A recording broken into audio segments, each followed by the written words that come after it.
Hi friends, welcome to வெஜ்இட்ஸ்.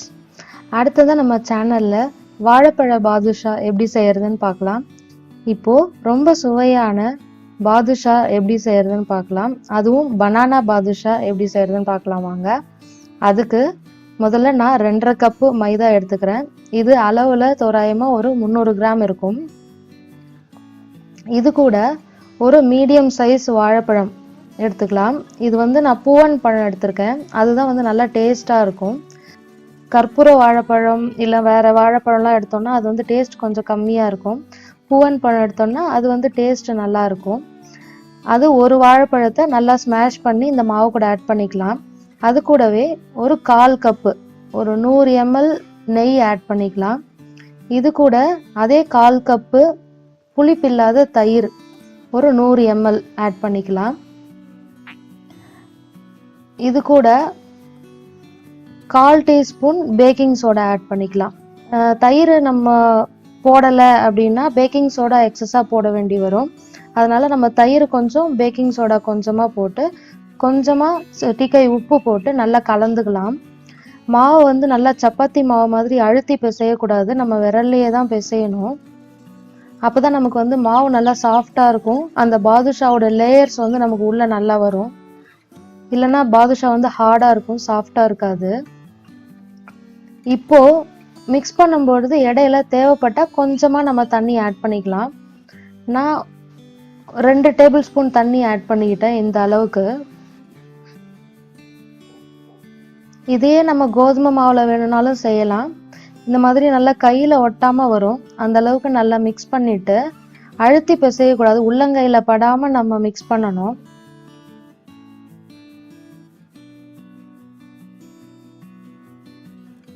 இது ஒரு 1/2 மணி நேரம் நல்லா ஊற வச்சிடலாம். தட்டு போட்டு மூடி தனியாக வச்சிடலாம். இதுக்கிடையில் நம்ம சுகர் சிரப் ரெடி பண்ணிக்கலாம், சர்க்கரை பாகு ரெடி பண்ணிக்கலாம். அதுக்கு நான் 3 கப்பு சர்க்கரை ஆட் பண்ணிக்கிறேன். இது தோராயமாக 1/2 கிலோ சர்க்கரை. அது கூட 1.5 கப்பு தண்ணி ஆட் பண்ணிட்டு அது கூட ஃப்ளேவருக்கு ஏலக்காய் தூள் 1 டீஸ்பூன் ஆட் பண்ணிக்கலாம்.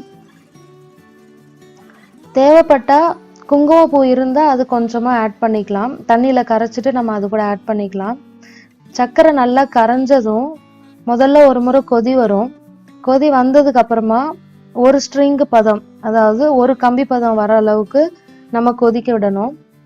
கடைசி சொட்டு விழும்போது நல்லா கம்பி மாதிரி விழும். நம்ம கரண்டியில் எடுத்து விட்டோம்னா அந்த அளவுக்கு விட்டுட்டு அடுப்பை ஆஃப் பண்ணிட்டு அது கூட 1 tablespoon lemon juice add பண்ணிக்கலாம். ஏன் லெமன் ஜூஸ் ஆட் பண்ணுறோம் அப்படின்னா, பாதுஷாலாம் நம்ம போட்டதுக்கு அப்புறமா அந்த சர்க்கரை பாகு கட்டி கட்டியாக ஆகாமல் இருக்கும். அதுக்காக 1 tablespoon lemon juice add பண்ணிக்கலாம். இப்போ இது மாவு நல்லா 1/2 மணி நேரம் ஊறிடுச்சு. இப்போது இதில் குட்டி குட்டி பால்ஸை நம்ம தனித்தனியாக பிரித்து எடுத்துக்கலாம். இப்போ பாதுஷா உருட்டும் போது பார்த்தோம்னா மாவு நம்ம ஒரு கோலி குண்டு சைஸ் நம்ம எடுத்து உருட்டினோன்னா போதும். கையில் உள்ளங்கையில் வச்சு நல்லா அழுத்தி உருட்டணும் இந்த மாதிரி. அப்போ தான் நமக்கு அந்த ரவுண்டாக ரிங்காக லேயர்ஸ் ஃபார்ம் ஆகும். நம்ம சப்பாத்தி மாவுக்கு அப்படியே மேலோட்டமாக உருண்டை பிடிப்போம் இல்லையா, அந்த மாதிரி உருட்டக்கூடாது. உள்ளங்கை 2த்தையும் அழுத்தின மாதிரி நம்ம உருட்டணும். உருட்டிட்டு நடுவில் 2 பக்கமும் பள்ளம் விழுற மாதிரி அழுத்திட்டு நம்ம உருட்டின மாவு நமக்கு மெலிசாக இருக்கணும். அப்போ தான் நம்ம எண்ணெயில் பொரிச்சு எடுத்தோம்னா நல்லா உப்பி வரும். அதனால் நம்ம அழுத்தி உருட்டும் பொழுது மெலிசாக இருக்கிற மாதிரி உருட்டிக்கலாம், ரொம்ப திக்காக இல்லாமல்.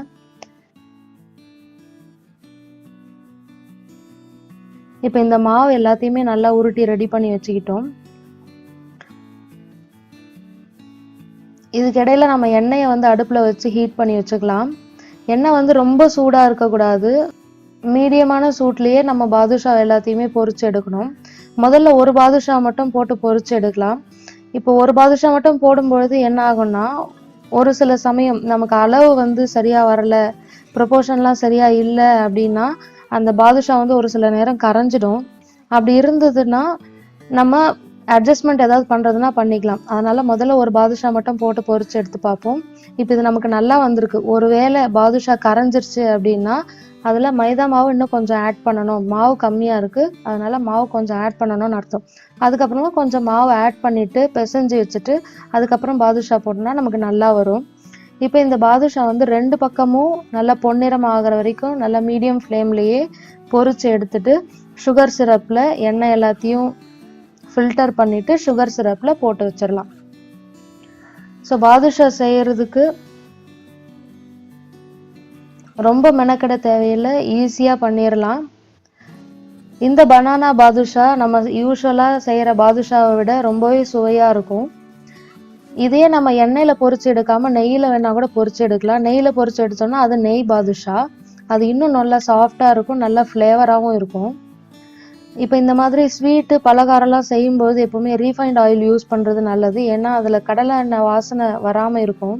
இல்லை கடலை எண்ணெய் வாசனை உங்களுக்கு பிடிக்கும் அப்படின்னா நீங்கள் அந்த எண்ணெயை கூட யூஸ் பண்ணிக்கலாம், ஒன்றும் தப்பு கிடையாது.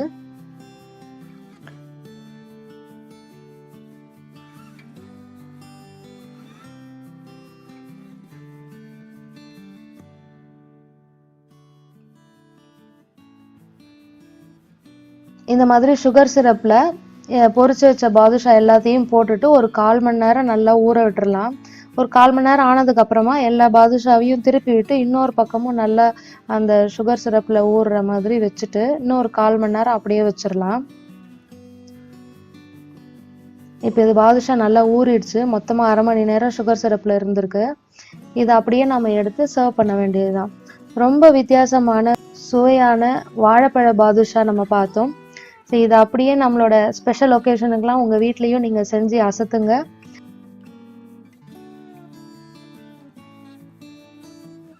இதே மாதிரி வித்தியாசமான ரெசிபிஸ் உங்களுக்கு வேணும்னா நம்ம சேனலை மறக்காமல் சப்ஸ்கிரைப் பண்ணுங்கள். இந்த வீடியோ உங்களுக்கு பிடிச்சிருந்ததுன்னா லைக் பண்ணுங்கள். சஜஷன்ஸ் ஏதாவது இருந்தால் கமெண்ட் பாக்ஸில் போடுங்க. தேங்க்யூ.